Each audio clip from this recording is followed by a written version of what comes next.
Selamat bakudapa dalam acara penjelasan tentang proses dekolonisasi yang berlangsung di Indonesia 65 tahun yang lalu. Tepatnya kurun waktu 1945 dan 1950. Penjelasan ini beta tujukan kepada seluruh rakyat Indonesia, terlebih kepada rakyat Republik Maluku Selatan 25 April 1950, agar supaya ketong semua mengerti dan tahu seluk-beluk prosesnya, baik itu yang normal maupun yang tidak normal, sampai dengan terbentuknya negara Republik Maluku Selatan 25 April 1950 yang adalah sah menurut hukum internasional, nasional, dan regional, yang kemudian diikuti dengan terbentuknya Negara Kesatuan Republik Indonesia NKRI 15 Agustus 1950 yang adalah tidak sah menurut hukum internasional, nasional, maupun regional. Penjelasan ini adalah secara garis-garis besar yang penting untuk dikemukakan, sehingga ketong semua akan tahu bahwa apakah RMS adalah pemberontak ataukah NKRI sebagai perampok milik orang lain. Apakah RMS separatis ataukah NKRI sebagai penjajah yang kejam setelah Belanda. Ikutilah serialnya sampai selesai. Terimalah salam kebangsaan Republik Maluku Selatan. Mena Buria! Saudara-saudara yang beta hormati, kita mulai dengan proses dekolonisasi yang berlangsung di Indonesia. Kita awali dengan proklamasi Republik Indonesia 17 Agustus 1945. Proklamasi Republik Indonesia atau dibatasi di sini ya, Republik Indonesia ini Jogja dan daerah sekitarnya. Dasar daripada proklamasi tersebut adalah Piagam Atlantik ya. Piagam Atlantik ini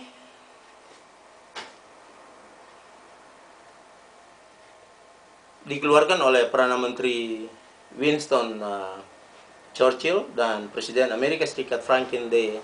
Roosevelt di atas kapal Prince of Wales pada tanggal 14 Agustus 1941. Piagam Atlantik ini ada 8 pasal, tetapi 3 diantaranya pertama, kedua, dan ketiga. Yang pertama itu dia berbunyi sebagai berikut. Yang pertama, tidak ada perluasan daerah. Yang kedua, tidak ada penukaran daerah yang bertentangan dengan kemauan rakyat. Dan ketiga, hak rakyat untuk menentukan pemerintahnya sendiri. Jadi dari ketiga pasal ini saja kita sudah dapat melihat bahwa memang tidak diperkenankan lagi adanya penjajahan di atas muka bumi ini oleh bangsa yang lain. Dan Indonesia pada saat itu mereka menempel atau mengeluarkan piagam ini, dan mereka menempel di mana-mana saja, di emper-emper, di gedung-gedung dan sebagainya. Karena inilah dasar daripada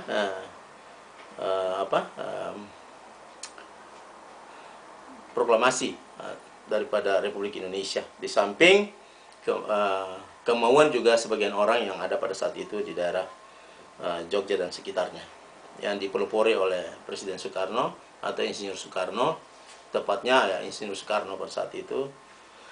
Proklamasi itu berbunyi sebagai berikut. Kami bangsa Indonesia dengan ini menyatakan kemerdekaan Indonesia.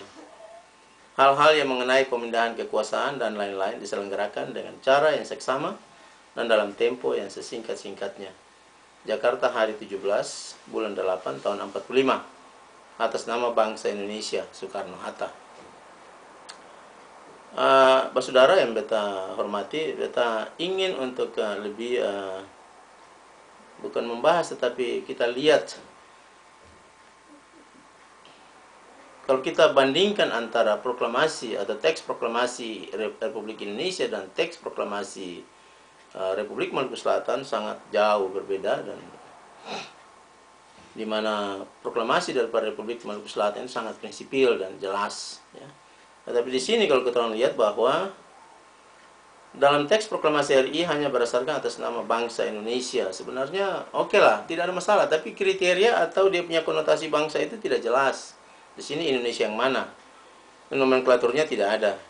Sebab kalau itu berdasarkan Kebangkitan Nasional 1908 dan atau Budi Utomo 1928, Maka pertanyaan kritis timbul pada saat itu archipelago Hindus Nesos.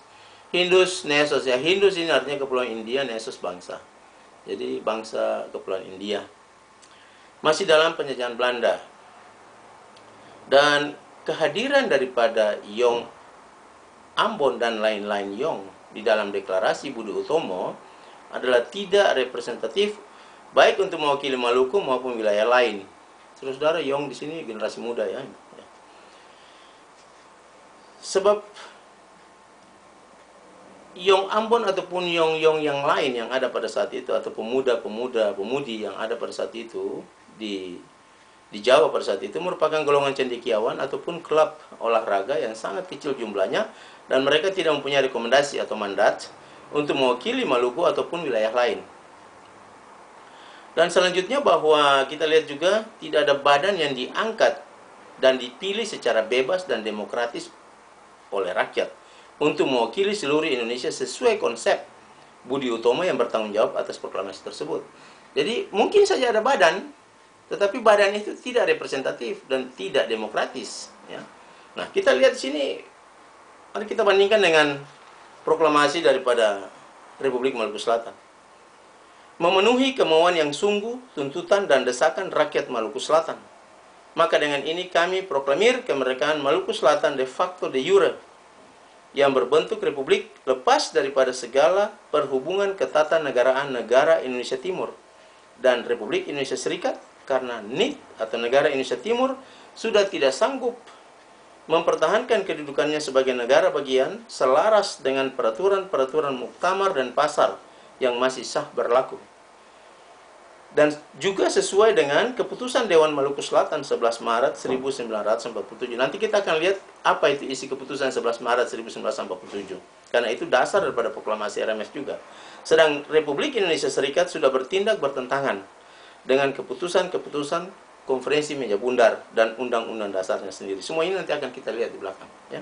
Nah, di sini kalau kita lihat daripada proklamasi ini sangat jelas kemauan yang sungguh, tuntutan dan desakan rakyat Maluku Selatan. Artinya konotasi bangsanya jelas, bangsa Maluku. Kalau mau lebih tepat lagi, Maluku Selatan, lebih kecil lagi ya, Maluku Selatan. Dibandingkan yang Indonesia tadi, yang Indonesia yang mana kita tidak tahu ini. Itu. Kalau Jogja dan sekitarnya, oke lah, silakan saja, itu tidak ada masalah.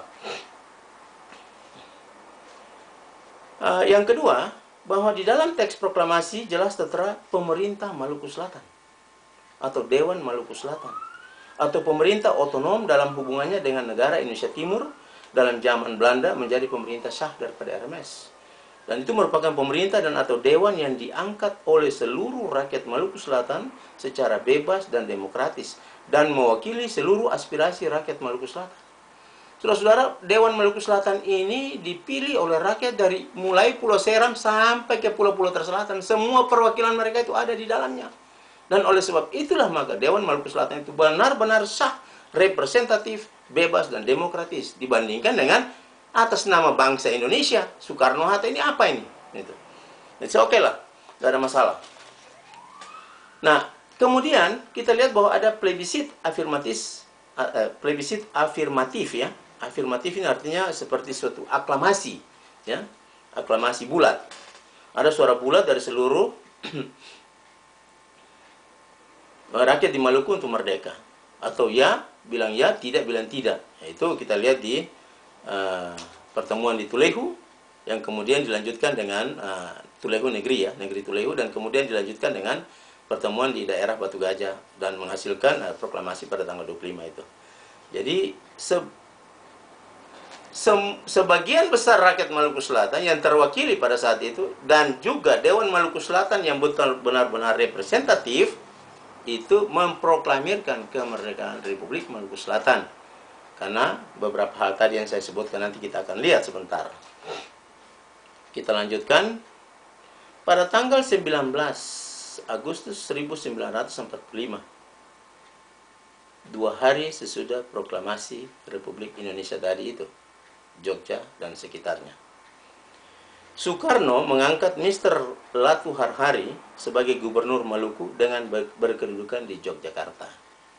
Saudara-saudara, ini merupakan pelanggaran yang paling